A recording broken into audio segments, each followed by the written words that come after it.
పెడుతోంది. లోతట్టు ప్రాంతాల్లో క్షణక్షణం అన్నట్టు గడుపుతున్నారు అక్కడి ప్రజలు. ఓవరాల్గా ఉమ్మడి జిల్లాలో పరిస్థితి ఎలా ఉందో డీటెయిల్స్ మా ప్రతినిధి క్రాంతికుమార్ అందిస్తారు. క్రాంతికుమార్, చూస్తున్నాం మెదక్ జిల్లాను వర్ణుడు అతలాకుతలం చేస్తున్నట్టుగా తెలుస్తుంది. ఇక ప్రాజెక్టు దగ్గరైతే పరిస్థితి క్షణక్షణం భయానకంగా కనిపిస్తున్న పరిస్థితి. సో అధికారులు ప్రజలకు ఎటువంటి ఆదేశాలు జారీ చేస్తూ ఉన్నారు? మరోవైపు వర్షం ఇంకా కొనసాగే అవకాశాలు ఉన్నట్టుగానే తెలుస్తుంది. ప్రస్తుతం అక్కడ పరిస్థితి ఎలా ఉంది? అధికారులు ఎటువంటి సూచనలు చేస్తున్నారు? వంశీ, మనం ప్రస్తుతం మెదక్ జిల్లా బూరుగుపల్లి దగ్గర ఉన్నాం. ఈ బూరుగుపల్లి ఇక్కడ మనం ఇది కామారెడ్డికి వెళ్ళే ప్రధాన రహదారి. మనం ఇక్కడ నుంచి మెదక్ జిల్లా నుంచి కామారెడ్డికి వెళ్ళాలంటే ఈ మార్గం గుండానే వెళ్ళాలి. అయితే మొన్న రాత్రి నుంచి కురిసిన వర్షాలకి ఇక్కడ ఎప్పుడు ఊహించినంత వరద రావడంతో ఇక్కడ మొత్తం ఇక్కడ ఉన్న ఈ బ్రిడ్జి తెగిపోయింది. చెరువు అలుగు మత్తడి దూకడం వల్ల ఇది కొట్టుకొని పోయి మనం చూడొచ్చు విజువల్స్లో. దీని తర్వాత పైన దూప్ సింగ్ తండా, రాజంపేట నుండి ఇక్కడ కూడా వీటికి కూడా ఇదే ఇబ్బందికర పరిస్థితి వచ్చి అవన్నీ కూడా గుండువాగు ఉధృతంగా ప్రవహించడం వల్ల జల దిగ్బంధంలో చిక్కుకొని పోయారు. ఆ ప్రాంతంలో ఒక ఇద్దరు ఆటోలో వెళ్తూ కూడా వంతెన దాటే క్రమంలో ఆటో దాటుతూ కొట్టుకొని పోయి వాళ్ళు అందులో పడి మృత్యువాత పడ్డ పరిస్థితి అయితే మనకు కనిపిస్తుంది. ఇక్కడ మనం ప్రస్తుతం కొద్దిగా వర్షం తెరిపివ్వడంతో సహాయక చర్యలు అయితే ప్రారంభించారు. అత్యవసర సహాయక చర్యలు ఎక్కడెక్కడైతే పూర్తిగా రాకపోకలకు అంతరాయం ఏర్పడుతూ రోడ్లు కొట్టుకుపోయినాయి అక్కడ అధికారులు పునరుద్ధరణ చర్యలు చేపట్టారు. కాస్త ఆ రోడ్లో వేసి రాకపోకలకి ఎలాంటి అంతరాయం లేకుండా అత్యవసర సేవలు అందించడానికి, అంటే హాస్పిటల్స్కి ఇటు వెళ్ళడానికి ఎలాంటి ఇబ్బంది లేకుండా తగు చర్యలు తీసుకున్నారు. అయితే కొంచెం వర్షం అయితే కాస్త తెరిపించింది. నిన్న రాత్రి నుంచి కాస్త తెరిపించడం వల్ల మనకి కొద్దిగా ప్రశాంతమైన వాతావరణం కనిపిస్తుంది. ప్రమాదపు అంచు నుంచి కొద్దిగా మనం బయటపడ్డట్టు అయితే కనిపిస్తుంది. అదే వర్షం మరొక 2 గంటలు వచ్చి ఉంటే కనుక జిల్లాలో పరిస్థితులు మరో విధంగా ఉండేవి. ఎప్పుడు లేని విధంగా వందల సంఖ్యలో చెరువులు కట్టలు దిగాయి. ఇప్పుడు మనం ప్రస్తుతం ఇక్కడ పోచారం ఎగువ ప్రాంతంలో ఉన్నాం. పోచారం ప్రాజెక్టు ఎగువ ప్రాంతంలో ఉన్నాం. ఇది దాదాపు పోచారం ప్రాజెక్టుకి ఇంత మట్టుకు గరిష్టంగా 70 లక్షల క్యూసెక్లు వచ్చిన దాఖలాలు కూడా చాలా అరుదుగా ఉండే. దాని పూర్తి సామర్థ్యం 70 లక్షల క్యూసెక్లు. కానీ నిన్న మాత్రం 2 లక్షలకు పైగా క్యూసెక్ల వరద వచ్చింది. ప్రస్తుతం మనం ఇక్కడ గ్రామస్తులు ఉన్నారు, వీళ్ళని అడిగి తెలుసుకుందాం నిన్న పరిస్థితి ఎలా ఉండే ఏంటి అనేది. మీరు చెప్పండి, నిన్న పరిస్థితి ఎలా ఉండే ఇక్కడ? నిన్న పరిస్థితి అయితే చాలా ఘోరంగా ఉండే సార్. ఎప్పుడు ఊహించని విధంగా ఈసారి వర్షాలు పడడం, కమ్సే కమ్ 14 గంటలు ఎడతెరిపి లేకుండా వర్షం కురిసింది. 1 గంట కూడా 10 నిమిషాలు కూడా ఎడతెరిపి లేకుండా వర్షం కురిసింది. ఇంత ప్రకృతి విపత్తు ఇంతగానం అయితే ఊహించని విధంగా ఈసారి వర్షాలు పడ్డాయి.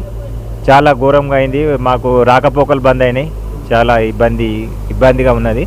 ఇది కామారెడ్డి మెదక్ టు కామారెడ్డి పోయే ప్రధాన రహదారి మొత్తం డ్యామేజ్ అయిపోయింది. ప్రకృతి విపత్తు వల్ల ఇంతగానం ఇబ్బంది చాలా అయింది. మీకాడ మనం చూస్తుండొచ్చు ఇప్పుడు ఎన్డీఆర్ఎఫ్, ఎస్డీఆర్ఎఫ్ బృందాలు కూడా ఉన్నాయి. ఆర్మీ వాళ్ళు వచ్చారు. మీకు ఎట్లా సాయం అందిస్తున్నారు వీళ్ళు? చాలా బాగానే సాయం చేస్తారు సార్. ఇంతకుముందు 2 బోట్లు వచ్చినాయి. ఒకట రాజపేట బాగులో 2 గల్లంతారు. ఒక శవం నిన్న దొరికింది. ఈరోజు ఒక శవం గురించి ఎన్డీఆర్ఎఫ్ బృందాలు గాలింపు చేస్తున్నాయి. 2 బోట్లు అక్కడ డ్యామ్లో తిరుగుతున్నాయి సార్. మీరు చెప్పండి, ఇట్లాంటి పరిస్థితులు ఎప్పుడైనా చూసి నేను ఎట్లా ఉండి ఇక్కడ మీరు నిన్న ఈ వరద ఇదంతా చూస్తే మీకు ఏమనిపించింది? నిన్న వచ్చిన ప్రకృతి విపత్తి వల్ల మేము, మా నాన్నలు, మా తాతల కాలంలో ఇట్లా ఎప్పుడు ఇంత పెద్ద ఎత్తున వర్షాలు పడలేవు. అంత పెద్ద వర్షాలు పడడం వల్ల గాజువెట్టిపల్లి కుంటగండ తెగిపోయింది, బూరుగుపల్లి కుంటగండ తెగిపోయింది, దూప్ సింగ్ తండా మునిగిపోయింది. రాజపేట దురదృష్టం, ఒక ఆయన చనిపోయిండు, ఇంకొక బాడీ దొరకట్లేదు.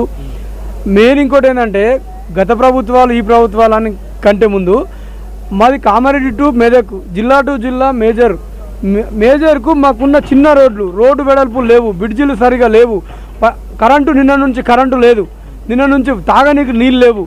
అసలు అధికారులు పట్టించుకుంటలే. పొద్దున గౌరవ ఎమ్మెల్యే గారు, గౌరవ మినిస్టర్ గారు వచ్చి 5 కోట్ల రూపాయలు ఎమర్జెన్సీ శాంక్షన్ చేసిపోయారు. కానీ అధికారులు పట్టించుకోవట్లేదు. ఎన్డీఆర్ఎఫ్ బృందాలు కానీ వేరే పోలీసు సిబ్బంది కానీ మంచిగా సహకరిస్తున్నారు.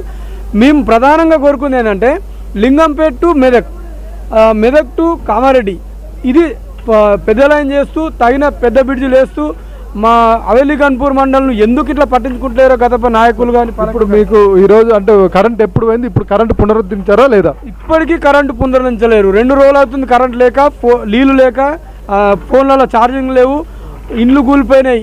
ఎలాంటి సహాయ సహకారాలు అయితే ఇప్పటికీ ఏదో అందలేవు ఇప్పటికైతే. అంటే మరి తాగునీరు లేకపోతే మీరు ఎట్లా మేనేజ్ చేసుకోవాలి? చాలా అత్యవసరమైనది కదా. ఈ వర్షం నీళ్ళను కాగబెట్టుకొని అవి కూల్ అయినాక మీది ఇట్లా అంపుకొని తాగే రోజులు వచ్చినాయి ప్రస్తుతం అయితే అంత అస్తవ్యస్తంగా ఉన్నాం మొత్తం ఇప్పటికి మేము. మనం చూడొచ్చు ఈ గ్రామాలు పూర్తి అంటే వరద ఉధృతికి విద్యుత్ స్తంభాలు కూడా నేల కొరగడంతో ట్రాన్స్ఫార్మర్లు కొట్టుకుపోవడంతో విద్యుత్ సరఫరాకి తీవ్ర అంతరాయం ఏర్పడింది. వీళ్ళకి గత 2 రోజులుగా ఆ విద్యుత్ సరఫరా కూడా లేదు, తాగేందుకు మంచినీళ్ళు కూడా లేకపోవడంతో వర్షం నీళ్ళు పట్టుకొని తాగుతున్న గ్రామస్తులు ఆవేదన వ్యక్తం చేస్తున్నారు. ఇది స్థానికంగా ఉన్న పరిస్థితి. అయితే కొన్ని గంటల క్రితం వరకు కూడా వర్షం ఏమాత్రం తెరిపి ఇవ్వకపోవడం వల్ల ఈ పరిస్థితి ఉంటే ఇప్పుడు కాస్త వర్షం తెరిపి ఇచ్చింది. దీంతో సహాయక చర్యలు అధికారులు ప్రారంభించారు. ముంపు ప్రాంతాల్లో ప్రమాదకర పరిస్థితిలో ఉన్న ముంపు ప్రాంతాలు ముంపు గ్రామాల ప్రజల్ని అయితే సురక్షిత ప్రాంతాలకు తరలించారు అధికారులు. తాత్కాలికంగా సహాయ కేంద్రాలు ఏర్పాటు చేసి అక్కడికి తరలించి వాళ్ళకి వసతులు ఏర్పాటు చేశారు. మొత్తానికైతే ఇటు జిల్లా మంత్రులు ఇన్ఛార్జ్ మంత్రి వివేక్ వెంకటస్వామి కానీ జిల్లా మంత్రి దామోదర నరసింహ కానీ జిల్లాలో పర్యటించారు, ముంపు ప్రాంతాల్లో పర్యటించి పరిస్థితిని సమీక్షించారు. దీన్ని ప్రభుత్వానికి ఇక్కడ నుంచి నివేదిక పంపించి ఎంత నష్టం జరిగింది, ఎంత నష్టపరిహారం కావాలి పునరుద్ధరణ చర్యలకు అనేది వాళ్ళకి నివేదిక పంపిస్తామని స్పష్టం చేశారు. దీంతో పాటు ప్రతిపక్ష నాయకులు మాజీ మంత్రి